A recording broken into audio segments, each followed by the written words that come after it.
J'ai versé de l'eau chaude sur son pénis jusqu'à ce que la peau quitte. Je lui ai fait boire du Windex. Je l'ai chicoté, je l'ai frappé jusqu'à ce qu'il crie de douleur. Et ensuite, je l'ai étranglé avec ma ceinture. Et elle a dit, si c'était à refaire, je le referai et je n'ai aucun remords.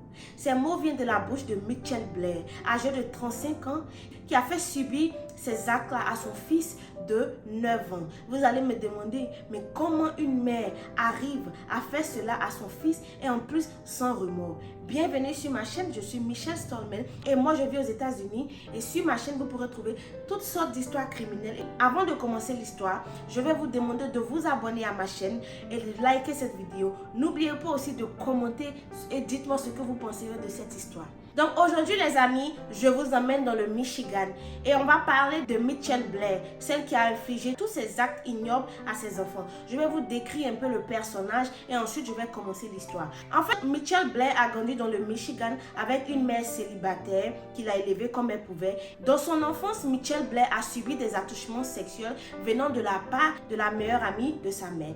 Une fois, après avoir subi des attouchements sexuels, elle va vers sa mère et elle lui dit « Maman, ta meilleure amie vient de me toucher inappropriément, elle vient de me faire subir des choses que je n'ai pas aimées. » Et sa mère lui dit « Mais qu'est-ce que tu veux que je fasse? C'est déjà passé, il faut oublier. » On n'oublie pas ce genre de choses. Tu ne peux pas dire ça à ton enfant. Et Mitchell Blair a subi tous ces abus-là durant toute son enfance jusqu'à ce qu'elle grandisse. À 19 ans, Mitchell Blair fait la rencontre d'un jeune homme avec qui elle se met et les deux ont une fille, mais malheureusement leur amour n'a pas duré. Ensuite, elle a fait la rencontre d'un deuxième jeune homme avec qui elle a eu 2 autres enfants. Malheureusement, la relation n'a pas marché. Elle était considérée comme mère célibataire qui élevait 3 enfants. Étant mère célibataire, elle fait de petits boulots pour s'occuper de ses enfants. Et une fois, elle fait la rencontre d'un dernier jeune avec qui elle a un garçon. Mais malheureusement, la relation n'a pas marché. Du coup, Mitchell Blair se retrouve avec 4 enfants et mère célibataire. La première fille s'appelle Gabrielle. La deuxième fille s'appelle Stony Blair. Et le premier garçon s'appelle Stephen. Et le dernier garçon s'appelle Matthew. Donc, j'espère que vous me suivez. Donc, avec ses 4 enfants, elle vit toujours dans le Michigan et étant mère célibataire, les petits boulots qu'elle faisait ne lui permettaient pas de joindre les deux bouts. Malheureusement, elle ne gagnait pas assez pour continuer à payer son loyer. Et une fois, elle était sortie, ses enfants étaient seuls à la maison et le soir, elle rentre à la maison, elle tombe sur son dernier fils, Mathieu, âgé de 6 ans, avec une poupée. Il joue avec la poupée, mais d'une manière très inappropriée. Il reproduit avec la poupée des actes sexuels. Étant choquée, elle lui demande « Mais Mathieu, qu'est-ce que tu fais ?» Il lui dit « Maman, ne te fâche pas, mais je suis en train de reproduire ce que Stéphane me fait chaque soir quand on dort. » Elle dit « Quoi ?» C'est une blague. Donc, ce que tu es en train de faire à la poupée, Stéphane te fait ça chaque soir. Il dit oui maman, quand tu n'es pas là, Stéphane joue avec mon pénis, Stéphane abuse de moi sexuellement, Stéphane me frappe et une fois il m'a fait boire du Windex. Elle tombe des nues, elle est choquée, elle ne croit pas que son fils Stéphane a pu faire subir ça à son fils Mathieu en fait. Directement, elle se rappelle de ce qu'elle-même elle a subi dans le passé quand elle était enfant. Donc, elle va dans la chambre de Stéphane, elle le confronte, elle lui dit « Stéphane, voilà ce que Mathieu m'a dit. Il m'a dit que tu lui fais subir certaines choses. Est-ce que c'est vrai ?» Au début, Stéphane a dit « Non, maman, c'est pas vrai, il ment. » Elle a menacé et Stéphane a dit « Oui, maman, c'est vrai. » Elle prend sa ceinture, elle le chicote. Après l'avoir chicoté, elle sentait qu'elle n'avait pas trop fait. Elle sentait qu'elle ne lui avait pas fait subir trop de mal. Elle s'est dit, je vais faire quelque chose de grave. Elle va dans la cuisine, elle chauffe de l'eau et elle prend de l'eau chaude. Elle renverse de l'eau chaude sur le pénis de Stéphane. Est-ce que vous pouvez croire ça? Je vous rappelle que Stéphane, à l'époque, il avait 9 ans. Elle le chicote. Elle lui fait boire du Windex. Elle dit, je vais te faire boire ce que tu as fait boire à ton frère. Elle étrangle avec la ceinture. Malheureusement, Stéphane n'a pas survécu et il est mort. Quand Stéphane est mort, elle n'a pas appelé la police. Elle a fait appel à sa grande fille. Elle a dit, aide-moi à dissimuler le corps. Et vous savez où elle a mis le corps de Stéphane? Elle a enroulé le corps de Stéphane dans un drap. Elle l'a mis dans son réfrigérateur. Elle a tué son fils. Elle a mis le corps de son fils dans son réfrigérateur. Et arrivé un moment, elle dit qu'elle se sentait coupable et elle voulait appeler la police. Mais son fils Mathieu lui a dit, non, maman, don't call the police, don't leave me alone. Ce qui veut dire, maman, ne m'abandonne pas, parce que si tu appelles la police, ils vont te prendre. Et elle s'est dit, mais en fait, Stephen, il ne mérite même pas que je laisse mon fils seul. Et elle et ses 3 autres enfants ont vécu comme ça, avec ce gros secret-là pendant des mois. 10 mois après, sa fille Stony, avec qui son fils Mathieu a eu des embrouilles, elle demande à Stony, qu'est-ce qui s'est passé? Pourquoi tu as agi ainsi? Et Stony, sa fille, dit, maman, moi je ne sais pas, je déteste mes frères, je déteste Mathieu. Parce que toujours, c'est lui, c'est le seul qu'on trouve beau. Quand on sort, c'est lui seul qu'on apprécie. En plus, même, je détestais Stephen de toutes les façons. Et elle tombe des nues. Et elle demande à Mathieu, est-ce que dans le passé, est-ce que Stony a eu des attouchements envers toi? Et Mathieu dit à sa maman, oui, maman. Elle, Stony et Stephen, c'est les 2 qui me touchaient chaque nuit. C'est les 2 qui me frappaient. Elle a dit, pardon, c'est une blague là. Du coup, elle a fait subir la même chose à Stony qu'elle a fait à Stephen. Elle a frappé Stony. Elle a mis du fer à repasser sur son visage. Elle était remplie d'une telle colère qu'elle a pris sa ceinture. Elle a étranglé aussi Stony de la même manière qu'elle a étranglé Stephen. Et quand Stony est mort, elle a encore appelé sa grande fille. Elle lui a dit, aide-moi encore à dissimuler le corps. Et elle a pris le corps de sa fille Stony. Elle a mis au-dessus du corps de Stephen dans le même réfrigérateur. Les amis, ces 2 enfants, elle les a tués en 2013. Donc de 2013, 2014, 2015, pendant presque 3 ans, elle a caché le corps sans vie de ces 2 enfants dans son réfrigérateur. Non mais c'est choquant. Quand sa famille ou même les pères des enfants demandaient après eux, elle disait, ah, ils sont chez les tantes. Comme je n'ai pas les moyens, je les ai envoyés chez ma tante. C'est ma tante qui s'occupe d'eux. Et vous allez me demander, mais pourquoi les enfants n'ont pas témoigné? Ils avaient peur.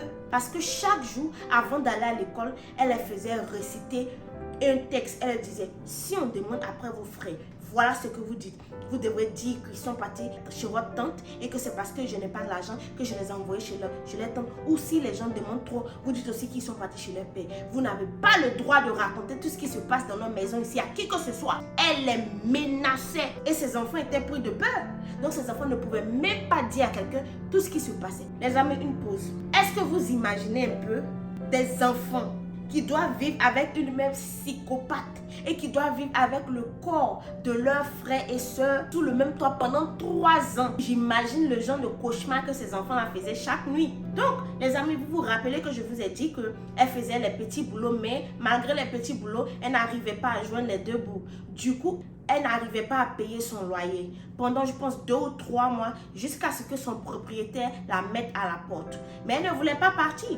Donc, son propriétaire a embauché des gens pour venir la faire sortir de force et il lui a envoyé une note disant en mars 2015, vous serez chassé de votre maison. Elle savait que des gens allaient venir la mettre dehors. Donc, le jour où ces gens-là devaient venir la mettre dehors, elle a déposé ses 2 enfants chez sa voisine et elle est partie chez sa meilleure amie. Arrivée chez sa meilleure amie, elle a avoué son crime à sa meilleure amie. Sa meilleure amie était sous le choc.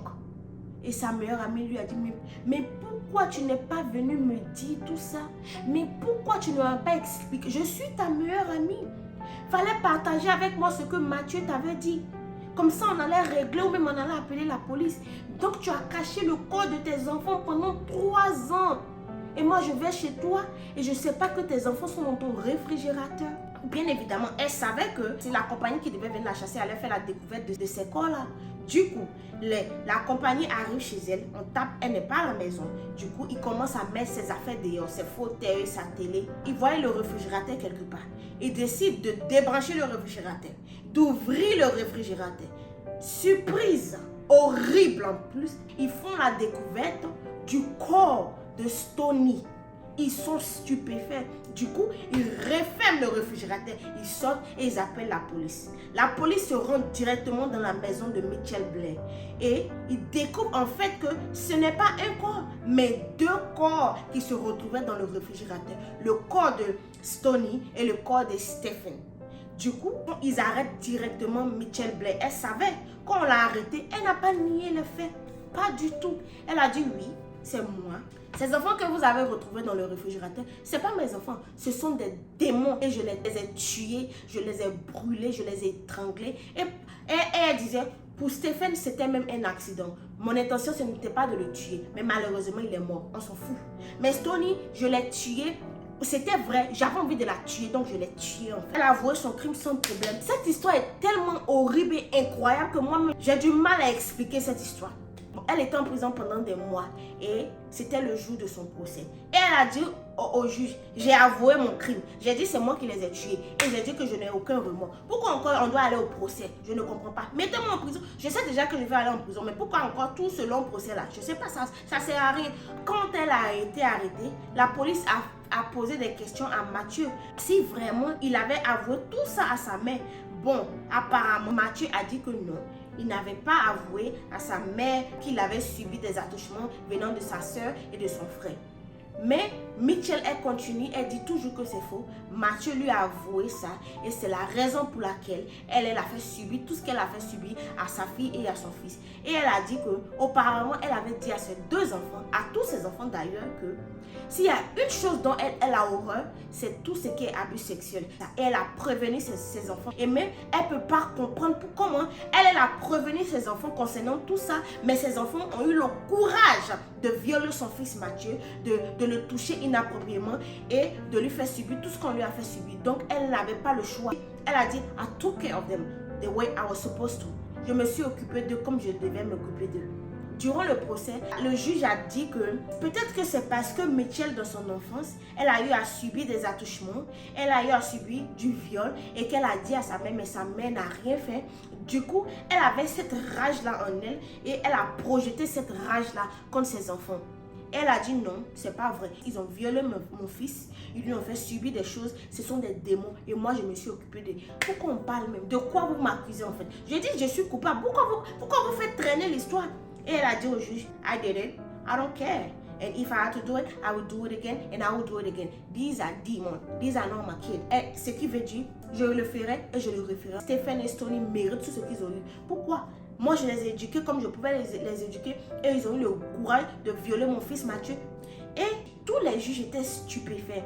Et les amis, tellement que son histoire était horrible, il y avait des journalistes qui partaient en prison pour l'interviewer. Elle avait toujours le même visage, sans remords. Elle disait toujours la même chose. Le journaliste était comme ça. Ah bon? Et vous allez me demander, mais les enfants qui sont morts, ils n'avaient pas de papa? Ben si. On ne fait pas des enfants tout seuls. Ben si, ils avaient des papas qui n'en avaient rien à foutre de leurs enfants, des papas qui à peine prenaient soin de leurs enfants, des papas qui s'en foutaient de leurs enfants. Pendant le procès, ils étaient là en train de pleurer. My kids, my kids. Et Mitchell Blair, elle s'est retenue, elle leur a dit, arrêtez-moi vos larmes de crocodile là. Vous n'avez jamais demandé après eux, vous vous en foutiez de vos enfants. Aujourd'hui, parce qu'on est dans un procès, vous allez venir pleurer, my child, my child. Arrêtez ça. En fait, elle a raison. Je ne dis pas que ce qu'elle a fait est bon, mais elle a raison concernant ces pères-là. Vous avez des enfants, vous ne vous en occupez pas, vous ne demandez jamais après eux. Maintenant qu'ils sont morts, vous allez venir verser des larmes de crocodile devant les juges. Donc les amis, c'était un peu ça, l'histoire de Mitchell Blair. Elle a été condamnée à vie. Elle passera le restant de sa vie en prison. Et sa grande fille a fait une interview et aussi elle a expliqué que quand sa mère lui a dit de prendre le corps sans vie de ses frères pour le mettre dans le réfrigérateur, comme elle était horrifiée, comme elle avait peur, comme elle se sentait très mal, mais elle ne pouvait pas dire à quelqu'un parce qu'elle avait peur. Elle se disait que si j'ouvre ma bouche, c'est dans le frigo que je vais terminer. Donc il serait mieux pour moi de la fermer. C'est triste en fait. Donc les amis, c'était l'histoire d'aujourd'hui de Mitchell Blair dans le Michigan, une histoire horrible. Je ne sais pas si vous avez constaté, mais durant toute la vidéo, j'avais du mal à expliquer parce que cette histoire-là, je ne sais pas. Cette histoire est horrible en fait. Aucun remords, pas de pitié, rien. Donc, j'espère que vous avez pris plaisir à écouter l'histoire de Mitchell Blair dans le Michigan qui a caché le corps de ses enfants dans son réfrigérateur de 2013 à 2015 et qui a été finalement arrêté. Passez une très belle journée ou une très belle nuit. N'oubliez pas de vous abonner. Abonnez-vous s'il vous plaît. N'oubliez pas aussi de liker la vidéo et dites-moi en commentaire ce que vous avez pensé de cette histoire. Bye!